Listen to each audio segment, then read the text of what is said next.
So this is our next big project for the Gelandrowagen. I have sourced some original NATO military wheels. They are manufactured by Dunlop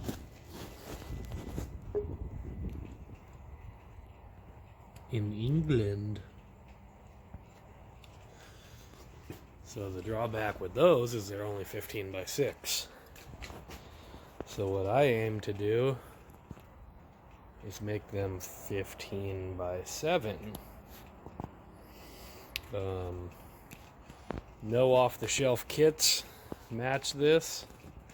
They're kind of, I don't know, they just got kind of a bigger lip. So I had to make them to my own measurements.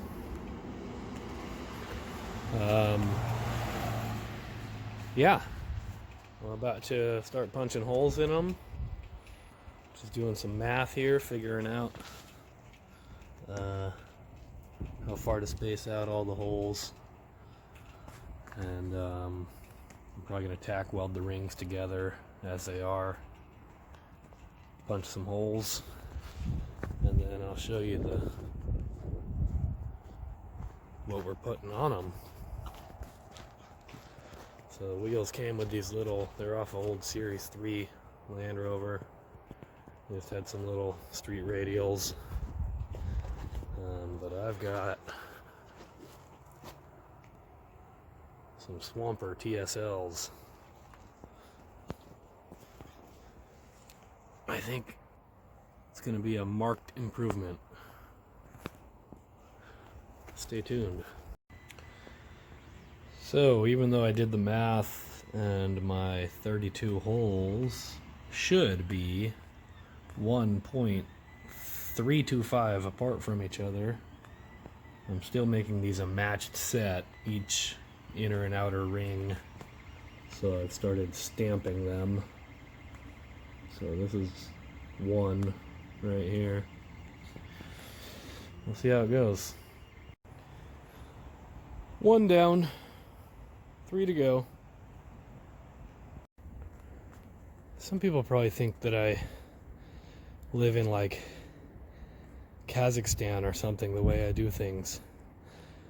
Oh no, let me be clear. There are no less than probably 5 tire shops in my local area. But that is literally how bad their service is.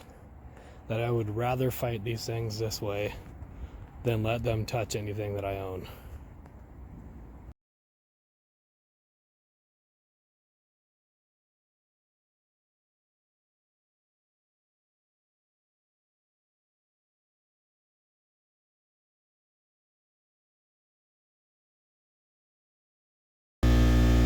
Well, through the amazing technology of editing, we're now here. Wheels have all been welded, painted, ready to mount. Moment of truth, we'll see if I can get it to seat the bead and hold air. I guess we'll see if the fucking tire chuck even fits, I guess is the first step. I mean, talking 100% custom here. It's a pretty tight fit. I got the shortest valve stems I could. Pretty disheartening. Yeah, this thing completely mounted.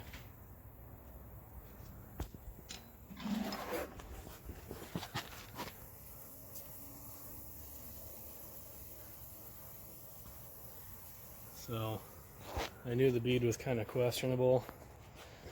I was hoping, since I had cleaned up and repainted that bead, it would be fine.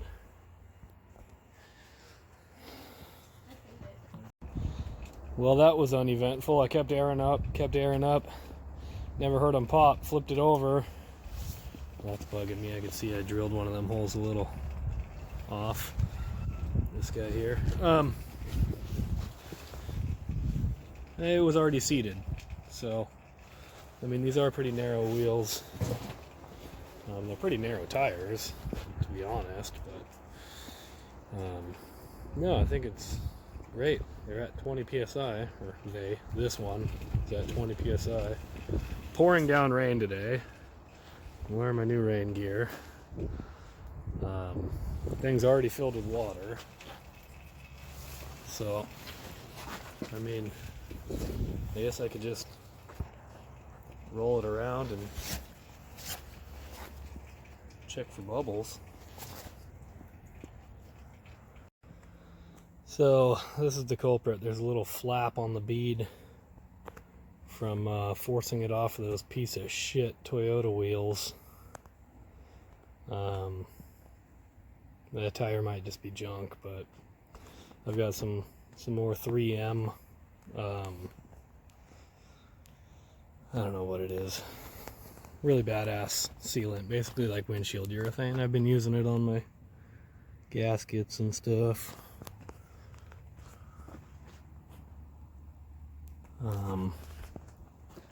Problem is it supposedly takes 7 days to fully cure. So I'm hoping with it sandwiched in the bead and gooped up, we might be good. Who knows? So the good news is that through whether it was that urethane shit or the fact that I clamped these 4 down to 20 foot-pounds instead of 15, I got the bead to quit leaking. That's my actual wheel. So now I have to undo it and upset this seal that we just made to re-weld that. Oh well.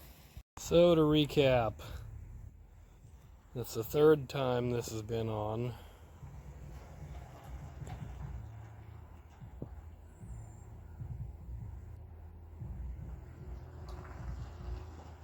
Women. So yeah, the first time the back bead leaked, the tire's all chewed up around that bead. Second time I flipped it, I got the bead to stop leaking and I found the wheel leaked.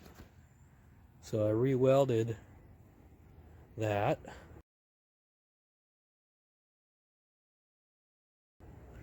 Now I gave it another go at clamping that bead back in there. Can't see it, but we're gonna, I mean, I don't hear anything leaking. I guess the best I could do is mount it, keep topping it off if it goes low. Of course I have the most freaking suspension travel in the world apparently. I max out the high lift jack. The axle's still on the ground. So had to drag out the floor jack. We'll get it. What a fucking beast. I can't wait. Next big step. I guess we'll see if the paint's rubbed off on my rock slider, and then we'll be lengthening the radius arms. But if not, I'm just gonna live with it as is. It still goes down the road straight. You know, you could just tell the wheel's a little bit further back, so I probably got 6 inches of lift on it. So yeah, longer arms. See, I had to space the drive line. Yeah, we're getting there. Mantech snorkel. Just need a row of round lights up there. I think we'll be there. Just got the new winch on, so she's got a winch again. I got the original made in Austria Hella lights that they ran on the Camel Trophy. Yeah, she's really finally coming together. I'm getting excited about it again. God, look at the look of that. Tall, skinny. God, I love it.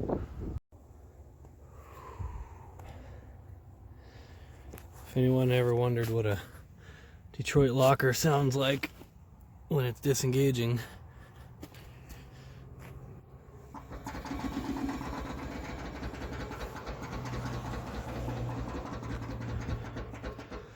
Now, if I was on the other side, I believe it would be locking up in the direction that I could tighten it with it off the ground.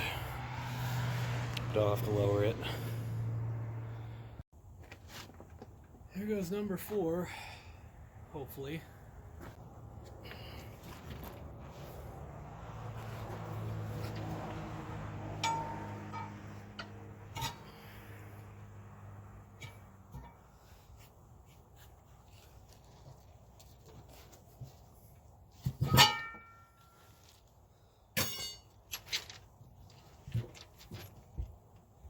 Ready for our ring? Now, how come I can make a bead that doesn't leak, but Land Rover can't?